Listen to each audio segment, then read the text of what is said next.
Amour, sentiment, attachement intense qui lie deux êtres basés à la fois sur la tendresse et l'attirance physique. Exemple, vous et votre smartphone.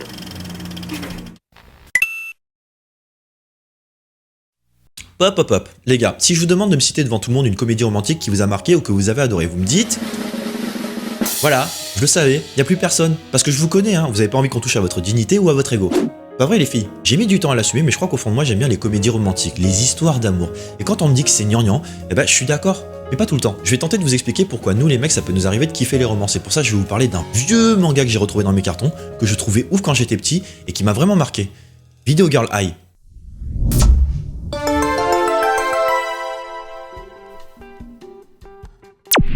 Video Girl Ai, c'est un manga terminé en 15 tomes de Masakazu Katsura. Enfin 13 en réalité, puisque les deux derniers tomes comptent pas vraiment, mais ça on s'en fout. Il s'est écoulé à 14 millions d'exemplaires au Japon, c'est 2 fois moins que Death Note, mais c'est quand même un succès pour une œuvre de type comédie romantique pour garçons. Car oui, c'est une comédie romantique pour garçons. C'est un shonen. Manga pour garçons. Vous connaissez sans doute l'auteur parce qu'il dessine plutôt bien les jolies filles, on va pas se mentir, hein, mais aussi parce qu'il a fait Wingman, Anakare, Shadow Lady, Z-Man, Aizu, je crois que ça se prononce comme ça, ou vous connaissez peut-être son travail en tant que character designer dans l'anime Iria ou Tiger and Bunny, ou dans le jeu vidéo avec Love and Destroy sorti sur PS1 uniquement au Japon en 99, ou plus récemment Astral Chain sorti en 2019 sur Switch. Video Girl, c'est aussi une adaptation en film sorti en 1994, mais je vous épargne ça, c'est assez indigeste pour le commun des mortels, et également Video Girl Lun, un jeu de drague sorti sur Windows 95, ce qui nous rajeunit pas vraiment. Hein. Pour revenir au manga, il est sorti chez nous aux éditions Tonkam en 94, a connu une réédition en version deluxe en 2002 en 9 tomes, une autre en 2012 dans une édition ultime avec un sens de lecture original, puis plus jamais par la suite pour des raisons que j'ignore. Ce qui veut dire que le manga est tout simplement introuvable aujourd'hui et que pour se le procurer, il faudra passer par le marché de l'occasion ou dans une brocante si vous vous ennuyez vraiment. En attendant, c'est de l'anime sorti en 92 dont je vais vous parler parce que c'est plus facile d'illustrer en vidéo qu'en image et parce qu'il ne traite que du début de l'histoire et ça fera une bonne excuse pour vous donner envie de lire le manga. Bon, maintenant rentrons dans le cœur du poulet. Video Girl, ça parle de quoi? C'est l'histoire de Yota, un jeune lycéen de 16 ans qui est très amoureux de Moemi, qui elle est très amoureuse de Takashi, le meilleur pote de Yota. On a donc un classique triangle amoureux qui ne fonctionnerait pas du coup, vous m'avez suivi, si Takashi lui n'était pas amoureux de... Eh ben non, parce que dans le triangle amoureux, pour que ce soit drôle, il faut toujours qu'il y ait un truc qui cloche. Donc Yota, noyé dans son chagrin parce que convaincu que c'est mal barré et qu'il est pas trop con, entre par hasard dans un vidéoclub et se retrouve avec une étrange cassette. Le gérant lui explique que cet endroit ne peut être trouvé que par des personnes ayant un cœur pur. Et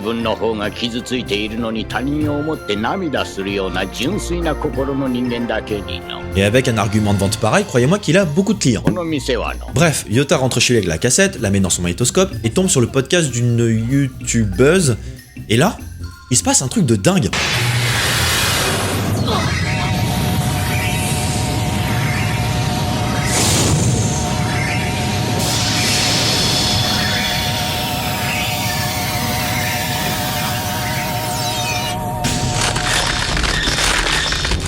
Oups, pardon.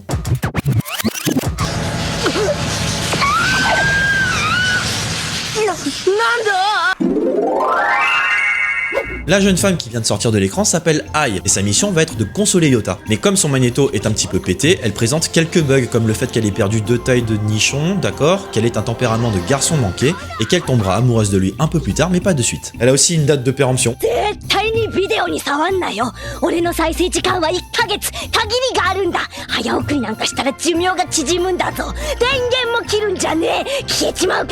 En réalité, hein, elle va pas faire que le consoler. En plus de vivre chez lui, elle va aussi l'accompagner à l'école, au cinéma, au bowling, à la salle de jeu, au resto, lui faire ses courses, lui faire à manger, le laver tant qu'à faire, lui faire des câlins quand ça va pas, et puis tant qu'à le laver autant lui faire des câlins à poil. Bon, on a compris, hein, allez-y. Niquez. Attendez, c'est quand même logique comme raisonnement, je veux dire, vous déprimez, il y a toujours un de vos potes qui vous conseille d'aller niquer tout ce que vous pouvez parce que ça peut vous faire que du bien. Et puis Yota ne fera rien puisqu'il a un cœur pur, je vous rappelle, c'est quelqu'un de raisonnable et puis il est toujours amoureux de Moemi, donc il bougera pas d'un iota. Et aussi parce que... De son côté, Moemi décide de pas lâcher l'affaire sur Takashi grâce au bon conseil de la friendzone, et quitte à être dans la friendzone, autant jouer l'ami parfait coincé du cul jusqu'au bout. Donc elle hésite pas à s'incruster chez lui pour lui faire à manger, à l'appeler quand ça va pas, à se faire accompagner pour choisir un cadeau pour son amoureux, à faire des... Quoi ? Des simulations de déclaration d'amour ? Oh non, c'est limite méchant. Elle comprend pas que... Il a porté ses boules, il a dit les choses, personne pensera que c'est nul parce que dire les choses c'est quand même la base de la communication. Ça aurait pu s'arrêter là, franchement c'est une belle morale. J'aurais été fier de dire que cet animé apprend à dire les choses et pas attendre une éternité avant que ça sorte. Mais bon, ça reste une simulation de déclaration d'amour, donc même si c'est vrai, eh ben ça compte pas. Si elle était un petit peu moins bête, ça ferait avancer l'histoire. C'est pas facile d'avouer ses sentiments, ça peut être hyper long, ça demande grave de courage. Elle verra bien quand ce sera son tour. Ah ben j'ai rien dit.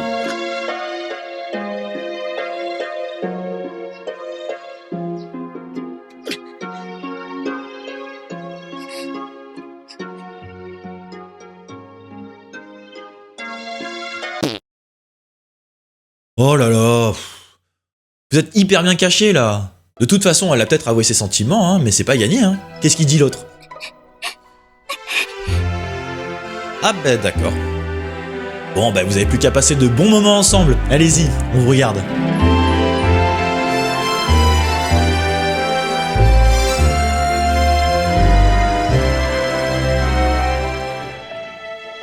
C'est pas ce que t'espérais, hein?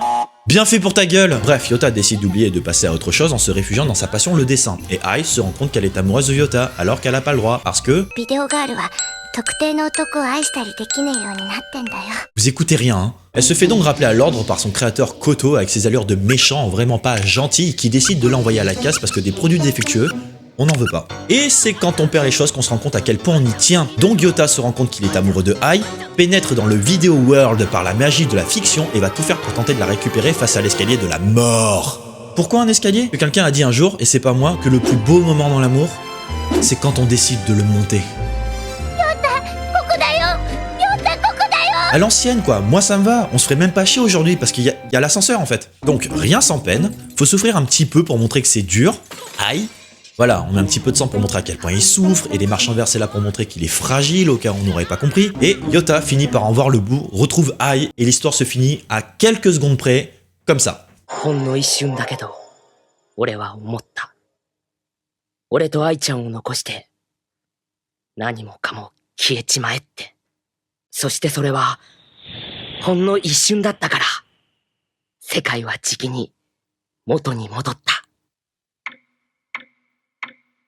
C'est ça la morale de l'histoire? Une de perdue, une de retrouvée? Moi ça me va en fait, hein. Ce manga pour moi c'était mon mode d'emploi. Je vous explique. Comme la plupart d'entre vous, je suis allé au lycée, et au lycée c'est le moment de quoi? D'expérimenter ses premières histoires d'amour, voire ses premiers râteaux. Et j'en ai pris, hein. En dehors des cours, même pendant, je matais les filles. Et je me disais, comment je vais faire pour la choper elle? Et d'ailleurs, comment je fais pour gérer le râteau que je viens de me taper là? Ça a pas loupé, j'ai fini par m'identifier et à m'attacher comme une chèvre à un héros un peu banal mais bienveillant, un peu loser mais généreux. Eh mais c'est moi ça. Moi je suis curieux, je le vois prendre en maturité, je me dis attends, je vais peut-être un peu t'accompagner. L'avantage en plus quand on part du bas de l'échelle, c'est qu'on peut que s'améliorer. Pour une fois, on sort de tous ces clichés où le héros pour choper de la meuf, il est pas en train de tuer plein de méchants. Là, il montre ses sentiments, il montre qu'il va mal, il montre que c'est une victime, il montre qu'il est fragile, il montre qu'il est sensible. Et moi je vous jure, hein, je faisais le bonhomme dans les cours de récréation, mais je rentrais chez moi, j'étais comme une merde. Et Video Girl, c'était mon remède. Sauf que j'ai dû me démerder parce qu'il y a jamais une meuf qui est sortie de ma télé. C'est dégueulasse. J'ai même fini par acheter le roman tellement j'étais à fond, alors que lire ça me fait chier. Ensuite, je vous l'ai déjà dit, mais je trouve l'auteur plutôt doué pour le dessin. Et on aime ou on n'aime pas, mais je le trouve particulièrement doué pour dessiner les jolies filles et pour nourrir les fantasmes du coup. Et là, je vous vois venir, vous allez me dire que c'est du fanservice pour ados prépubères et que tout est prétexte pour voir des filles à poil.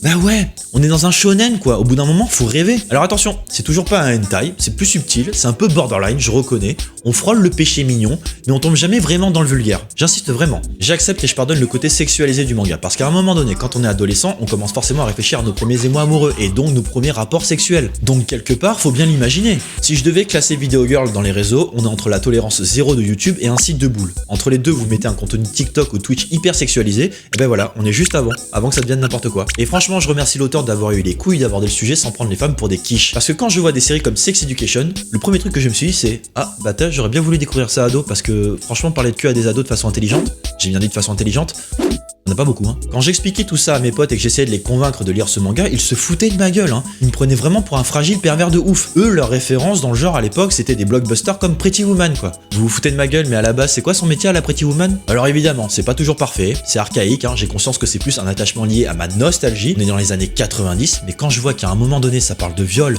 ou de la mort ou de qu'est-ce qui se passerait si une Video Girl était entre les mains de quelqu'un avec un cœur pas pur, je me dis quand même que c'est sympa de sensibiliser le lectorat avec bienveillance. Là d'ailleurs où dans certains animés on va éviter avec de l'humour. Donc Video Girl c'est pour moi parmi tous mes shonen mon shoujo. Ce manga pour moi traite des difficultés rencontrées par les jeunes garçons à se conformer à une image de la virilité. Et perso il m'a aidé à me construire mais énormément quoi, en me libérant de certaines de mes peurs. Et comme j'ai appris que j'ai kiffé, j'ai commencé à regarder plein de comédies romantiques. Bien sûr, je suis pas un jambon, et comme vous, j'aime pas quand c'est prévisible. Je sais que ça va pas se passer comme ça dans la vraie vie. Mais des fois, je me dis quand même que j'aime bien quand ça se finit bien. C'est pour ça que je pense que dans la plupart des productions d'aujourd'hui, on montre même plus ce genre de clichés, tellement c'est cliché en fait. Parfois, ce que l'on redoute nous intrigue aussi, et ce qui nous intéresse véritablement, c'est pas forcément le dénouement de l'histoire, quoi, mais c'est plutôt comment les persos ils ont fait pour y arriver. Comment ils ont fait? Il y a un point A, il y a un point B, comment ils ont fait pour y arriver? Tout droit. Si vous arrivez à me conseiller des œuvres où les gens communiquent, ne prennent pas tout mal, crient pas, pleurent pas, répondent aux appels, rappellent tant qu'à faire, sans revenir en rampant en disant je t'aime, je suis preneur.